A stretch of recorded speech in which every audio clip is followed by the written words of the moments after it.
देखिए, हमने अभी तक प्रशासनिक ढांचे के बारे में ब्रीफ कर दिया है। संवैधानिक विकास का पहला फेज सिविल सेवा, न्यायपालिका और सेना वगैरह के बारे में हमने आपको बता दिया है। ठीक है, अब हम लोग सामाजिक पक्ष पे जाएंगे। जो शुरुआती दौर में आपको सिलेबस मैंने बताया था, सबसे पहले हमने बताया था कि विस्तार का हम अध्ययन करेंगे। याद है ना सभी को फैक्ट्स? इसके बाद हमने कहा था आर्थिक नीति पढ़ेंगे, पढ़ चुके हैं। फिर हम लोगों ने संवैधानिक विकास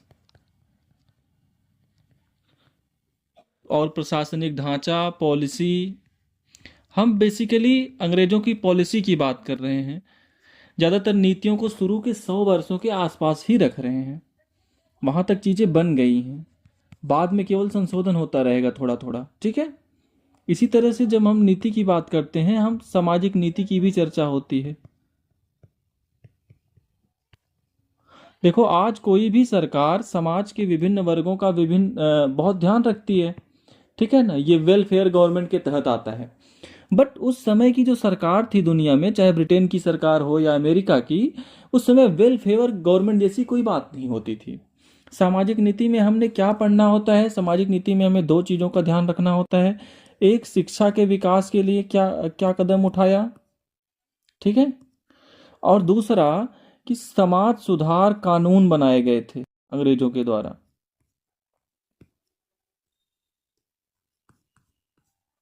ठीक है, अभी 2018 का जो आईएएस प्रीलिम्स हुआ था, उसमें शिक्षा से 3 सवाल पूछे गए थे। आईएएस जो 18 का हुआ था 2018 में, उसमें शिक्षा से 3 सवाल पूछे गए थे पीटी में। शिक्षा से ही मॉडर्न इंडिया में 3 सवाल पूछे गए थे, जो 12-13 सवाल थे उसमें से 3 सवाल। ठीक है, खैर वो तो जहां से भी पूछे आप अपना काम करते जाइए। ठीक है, अब जब हम शिक्षा का अध्ययन करते हैं, तो भाई शिक्षा का विकास, तो फिर कुछ कॉन्सेप्ट हमें रखना होता है इसके बारे में। ठीक है, एक तो शिक्षा के विकास के लिए सरकारी प्रयास क्या हुआ।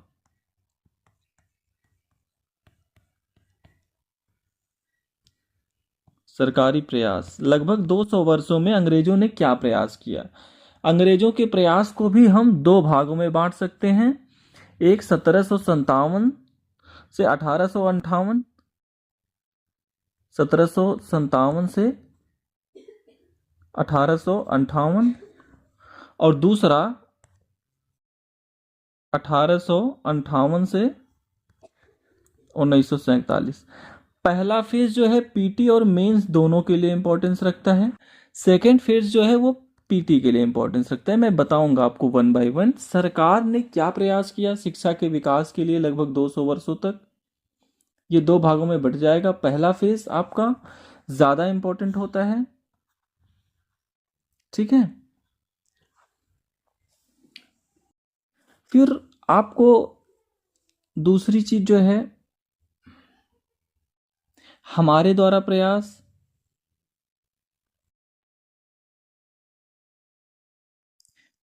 एक तो सरकार ने प्रयास किया, एक तो हम लोगों ने व्यक्तिगत प्रयास किया। एक हम क्या पढ़ते हैं, सरकारी प्रयास।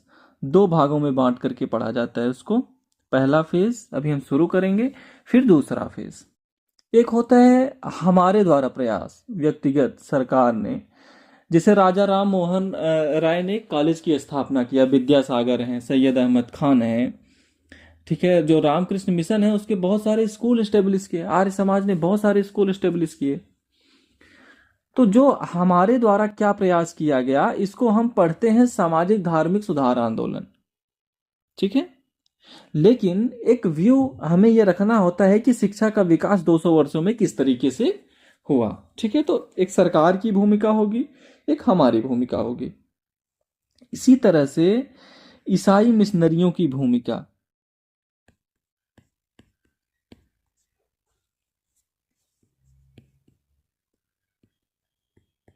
बहुत सारी ईसाई मिशनरी स्कूल खुलेंगे भारत में। ठीक है, तो इन दोनों को हम व्यक्तिगत प्रयास भी कह सकते हैं।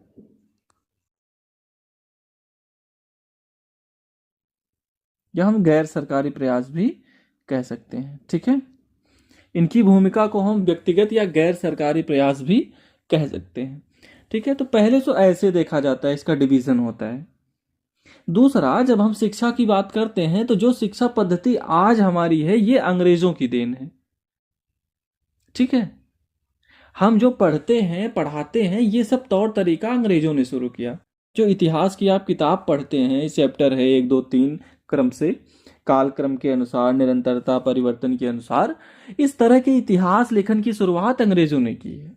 बट जो शुरुआती इतिहास की किताब उन्होंने लिखी थी उसमें उनकी तारीफ बहुत ज्यादा थी। अब जो किताब हम पढ़ते हैं उनकी आलोचना ज्यादा पढ़ते हैं।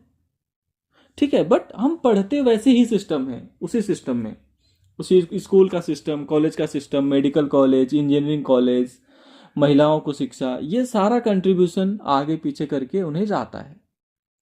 हर जगह उनके सकारात्मक पक्ष भी हमारे साथ रहते हैं। ठीक है, तो उनका ये एफर्ट था। उसी तरीके से उसी पैटर्न पे भारत के लोगों ने भी, जो हमारे यहाँ सुधारक थे, बुद्धिजीवी थे, उन लोगों ने भी, सब लोगों ने कम से कम स्कूल एजुकेशन पे तो बहुत ही ध्यान दिया। ठीक है, और ईसाई मिशनरी अलग अलग दौर में भारत में आती थी, अलग अलग राष्ट्रों से आती थी, इन्होंने भी दुर्गम क्षेत्रों में या शहरों में शिक्षा के विकास में योगदान दिया। तो जब अंग्रेज हिंदुस्तान छोड़ के गए तो एक बहुत बड़ा ढांचा था हमारे यहाँ। कई बार जब कंपेयर करते हैं तब पता चलता है, जैसे पुर्तगालियों का अंगोला और मोजाम्बिक पर कंट्रोल था। अफ्रीका के 2 राष्ट्र हैं, अंगोला और मोजाम्बिक। जब वो छोड़ करके गए वहां से, मुश्किल से 100 वहां पे मिडिल स्कूल भी नहीं थे। कॉलेज की तो बात छोड़िए, इंजीनियरिंग की तो बात छोड़िए, है ना। तो भारत में कम से कम 1947 तक बहुत सारे विश्वविद्यालय आ गए थे। ठीक है, तो आपको शिक्षा पे भी जो अलग से एक नोट्स दिया जाएगा, शिक्षा के विकास के बारे में भी सारी जानकारी दी जाएगी। प्रिंटेड मैटर को भी अपने साथ में रखिएगा, और पॉलिसी एनालिसिस आपको मिल जाएगा किताबों में। फैक्चुअल थोड़ी जानकारी इसमें हमें बढ़ानी होती है थोड़ा सा, उसके लिए आपको जो हमारे इंस्टीट्यूट के द्वारा प्रिंटेड मैटर मिलेगा और जो मैं आपको कराऊंगा। दूसरी बात जो आपको ध्यान रखनी होती है कि अंग्रेजों के आने से पहले शिक्षा पद्धति कैसी थी हमारे यहाँ। पहली बात, अंग्रेजों के आने के पहले भारत में कोई नियमित नीति नहीं थी शिक्षा की। प्रतिवर्ष बजट पेश नहीं होता था आज की तरह। औरंगजेब के समय इस साल का बजट ये है तो शिक्षा पर बादशाह की तरह खर्च करेंगे, ऐसा कुछ भी नहीं था। शासक की मर्जी, जो चाहे वो करे। वो क्या शिक्षा देते हैं, जितनी भी शैक्षणिक संस्थाएं थी शहरों में, ग्रामीण क्षेत्रों में, वो कई बार राजकीय अनुदान, राज्य के द्वारा उन्हें भूमि दान में या पैसे दान में दिए जाते थे। अक्सर क्या होता था, शैक्षणिक संस्थाओं को भूमि दे दिया जाता था और वहां से प्राप्त इनकम के आधार पर उस सिस्टम रन करता था। और फिर बहुत सारे जो उदार लोग होते थे वो समय समय पर दान दिया करते थे। आज की तरह नहीं था कि बजट बना दिया गया कि इतना पैसा खर्च करना है, ऐसा सिस्टम नहीं था। फिर जो शिक्षा की भी बात की जाए, मध्यकाल में जो शिक्षा पद्धति थी, 2 मेजर धर्म गए, हिंदू और इस्लाम की बात करें। हिंदू धर्म की बात करें तो मंदिर जो था शिक्षा के प्रमुख केंद्र थे, और कुछ शहरों में भी शिक्षा होती थी, कुछ कॉलेज वगैरह थे, विश्वविद्यालय वगैरह भी थे जहाँ हायर एजुकेशन दिया जाता था। इस्लाम की बात करें तो मदरसा या मकतब, मस्जिद शिक्षा का केंद्र हुआ करता था। जैसे एक मस्जिद है, वहाँ नमाज तो अदा करते ही हैं, मस्जिद से ही कई बार सोशल वेलफेयर का भी काम हो जाता था, मस्जिद से ही कई बार एजुकेशन का भी काम हो जाता था। अमूमन शिक्षा की बात करें हम जनरल, तो हमने बताया कोई सरकार की नियमित नीति नहीं है, भूमि दान या दान दक्षिणा का बड़ा रोल है, आधुनिक विषय भी नहीं है इनका आज की तरह मेडिकल, इंजीनियरिंग, इन चीज़ों की पढ़ाई करनी। हाँ, फिर भी आयुर्वेद का अध्ययन या और भी जो चिकित्सा पद्धति आ रही है उसका अध्ययन हायर एजुकेशन पर होता था। सबसे लोअर लेवल पे अक्षर का ज्ञान, थोड़ा व्याकरण का ज्ञान, थोड़ा अंकों का ज्ञान, ठीक है भाई, इस तरह के ज्ञान पे महत्व दिया जाता था। हायर लेवल पे फिलॉसफी के बारे में, धर्म के बारे में, ठीक है, इन सब की जानकारियों को महत्व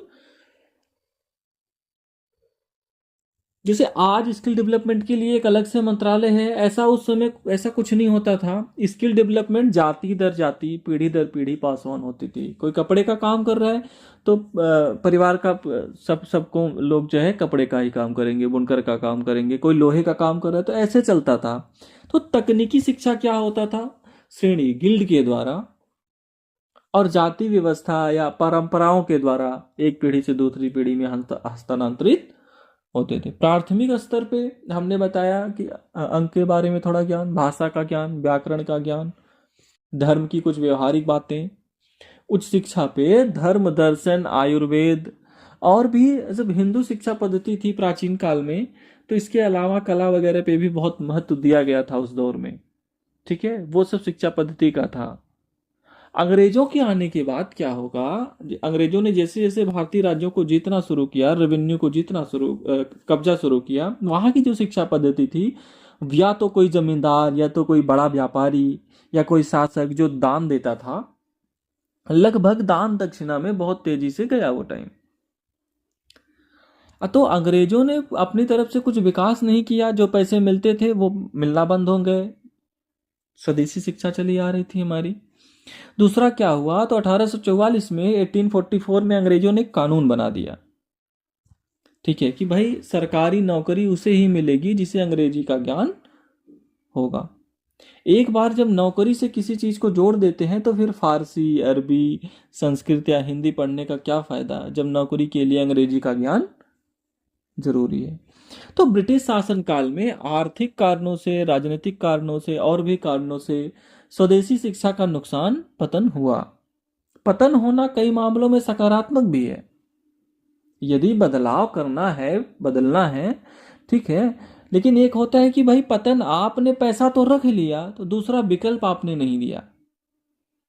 तो 1757 के बाद अंग्रेजों ने शिक्षा पर बहुत खर्च नहीं किया। कुछ एक संस्थाएं बनेंगी, जैसे एक मदरसा, मान लो कलकत्ता मदरसा। तो अंग्रेजों को फारसी का ज्ञान चाहिए भारत में शासन करना है। तो अंग्रेजों ने जिन शासकों को हराया था उसमें एक दो को छोड़ दो तो ज्यादातर मुस्लिम ही शासक थे, और जो हिंदू शासक भी थे वहां भी फारसी बहुत प्रचलित था। समझ रहे हैं बात। तो अधिकांशतः प्रजा हिंदू है, तो संस्कृत का ज्ञान चाहिए, तो बनारस में एक संस्कृत कॉलेज खोला गया। भारत में शासन करना है तो उनकी मानसिकता को समझना होगा। एसोसिएटिव सोसाइटी ऑफ बंगाल की स्थापना की गई। वॉरेन हेस्टिंग जो था वो खुद अरबी, फारसी, बंगला, इन सब भाषाओं का जानकार था और बंगला बोल सकता था वो। भाई हिंदुओं की मानसिकता को समझना हो तो मनुस्मृति का अनुवाद किया गया। एक औरंगजेब करके एक शासक हैं, जो लेटर मुगल पढ़ेंगे, जब मिडाइवल इंडिया हम जिक्र करेंगे, कानून के ऊपर औरंगजेब ने किताब लिखी थी फतवाए आलमगीरी, उसकी भी अनुवाद करने की कोशिश की गई। तो शुरुआती दौर में वही अंग्रेजों की भी कोई नीति नहीं थी कि शिक्षा पे 2 लाख खर्च करेंगे कि 3 लाख खर्च करेंगे, कोई उससे मतलब नहीं था। हाँ, जब प्रशासनिक चुनौतियां सामने आई, ठीक है, जब प्रशासनिक चुनौतियां सामने आई तो उन्होंने थोड़ा बहुत इस पे ध्यान देना शुरू किया, बट वो भी व्यक्तिगत, सरकारी खर्च भी है तो व्यक्तिगत उद्यम से है। जब औद्योगिक क्रांति हो गई ब्रिटेन के अंदर और उनको बाजार का विस्तार करना था, दूर दराज के क्षेत्रों से रॉ मटेरियल नहीं आ पा रहे हैं, कम्युनिकेट करना मुश्किल हो रहा है, ठीक है, और थोड़ा प्रशासन को बेहतर बनाना है तो ताकि रेवेन्यू वगैरह का बेटर कलेक्शन हो सके, तो कलर के तौर पे, व्यापारी के तौर पे, ट्रांसलेटर के तौर पे अंग्रेजी जानने वालों की जरूरत महसूस होने लगी उन्हें। तो कहा जाता है कि 13 के अधिनियम में पहली बार शिक्षा पे प्रति वर्ष 1 लाख रुपए व्यय भारत में शिक्षा के विकास के पर, शिक्षा एवं साहित्य के विकास पर, उस पर भी एक टकराव शुरू हो गया। वो जो 1 लाख रुपए है, ठीक है, वो अंग्रेजी शिक्षा पे और वेस्टर्न एजुकेशन पे जाएगा, क्योंकि भारतीय शिक्षा पे, भारतीय एजुकेशन पे, या भारतीय भाषा में वेस्टर्न एजुकेशन पे जाएगा। उस पर भी विवाद शुरू हुआ। करीब ये 10 साल तक तो समझो पैसे वैसे भी नहीं खर्च हुए। फिर विवाद के समाधान के लिए 1823 में एक समिति बनाई गई, general committee on public instructions, ठीक है, तो उसमें भी विवाद चलता रहा। फाइनली 1835 में विलियम बेंटिंग के समय यह स्टेब्लिश किया गया कि भाई मैक्सिमम पैसा जो होगा अंग्रेजी पर ही खर्च होगा। फिर थोड़ा हंगामा हुआ बेंटिन के बाद, फिर ऑकलैंड में फिर ये विवाद पूरी तरीके से समाप्त हो गया। फिर 1850 तक देखा गया कि देश के सभी प्रमुख शहरों में कुछ तो कुछ स्कूलों की स्थापना हो गई थी सरकारी प्रयास से, 1813-15 से लेकर के 50 के बीच में। हालांकि ईसाई मिशनरियों ने सरकार से पहले ही स्कूल खोल दिए, राम मोहन राय ने भी सरकार से पहले ही स्कूल खोल दिए हैं। बट सरकारी प्रयास का जब हम बात कर रहे हैं तो इस तरह से मेडिकल कॉलेज की बात की जाए तो दिल्ली में एक मेडिकल कॉलेज इस्टेब्लिश किया गया था 1835 में। और इंजीनियरिंग कॉलेज की बात की जाए तो 1847 में रुड़की का जो इंजीनियरिंग कॉलेज है वो इस्टेब्लिश किया गया था। तो देखा गया 57-58 तक एक दो मेडिकल कॉलेज हैं, कुछ इंजीनियरिंग कॉलेज हैं, एक आध, 3 मेडिकल कॉलेज की स्थापना, एक इंजीनियरिंग कॉलेज की स्थापना। लिमिटेड टेक्निकल सिस्टम थे, जो सिस्टम था भी वहाँ भारतीयों को प्रवेश नहीं दिया जाता था। जो अंग्रेज यहाँ रह गए थे कई बार पीढ़ी दर पीढ़ी, तो वो अपने लिए वो व्यवस्था कर रहे थे कि भाई पढ़ने के लिए क्यों जाना ब्रिटेन, सारी व्यवस्था भारत में यही है तो यही व्यवस्था कर लेंगे हम शुरुआती दौर में। तो उच्च शिक्षा संस्थानों से हमें वंचित भी रखा जाएगा। तो पहले राउंड में हम जो भी हमने आपको समझाया, पहले एक बार हम इसको ब्रीफ करेंगे, क्या डेवलपमेंट हुआ, इसकी सकारात्मक बातें क्या थी और इसकी आलोचनात्मक पक्ष क्या है इसका, क्योंकि मेंस में सवाल इससे होंगे। संयोग से प्रीलिम्स का तीनों सवाल भी इसी से था 18 का। ठीक है, संयोग से जो प्रीलिम्स में तीनों सवाल जो पूछा गया था वो इसी खंड से पूछा गया था, बस शिक्षा पे जो पूछा गया था। ठीक है, फिर आगे चल करके जब कंपनी यहाँ से चली जाएगी तो थोड़ी जागरूकता आ जाएगी, पढ़े लिखे लोगों का 2-3 पीढ़ी, 30-40 साल हो गए हैं भारत में स्कूल और कॉलेज खुले हुए। जब संख्या बढ़ेगी, रोजगार नहीं मिलेगा, लोगों को तकलीफ होगी, लोग सरकार की आलोचना शुरू करेंगे, सरकार पे दबाव बनाएंगे और स्कूल कॉलेज के लिए, फिर लोगों के प्रयासों से भी स्कूल कॉलेज खुलेंगे। तो 1947 तक आते आते बहुत सारी शैक्षणिक संस्थाएं होंगी। भारत की मैक्सिमम शैक्षणिक संस्थाओं की जो अनाउंसमेंट है, टेक्निकल एजुकेशन को छोड़ दो, यूनिवर्सिटी एजुकेशन की बात करें, पटना हो, दिल्ली विश्वविद्यालय हो, इलाहाबाद विश्वविद्यालय हो, राजस्थान विश्वविद्यालय हो, जो जो बड़े बड़े इंस्टीट्यूशंस थे वो सब एग्जिस्ट करने लग गए थे 47 से पहले, अलग अलग दौर में। ठीक है, और फिर सरकार कंट्रोल भी करेगी शिक्षा पर, तो आगे का पॉलिसी भी हम देखेंगे, इसमें पढ़ेंगे। अब आप लिखो जरा एक बार, शीर्षक दो, ब्रिटिश काल में शिक्षा का विकास।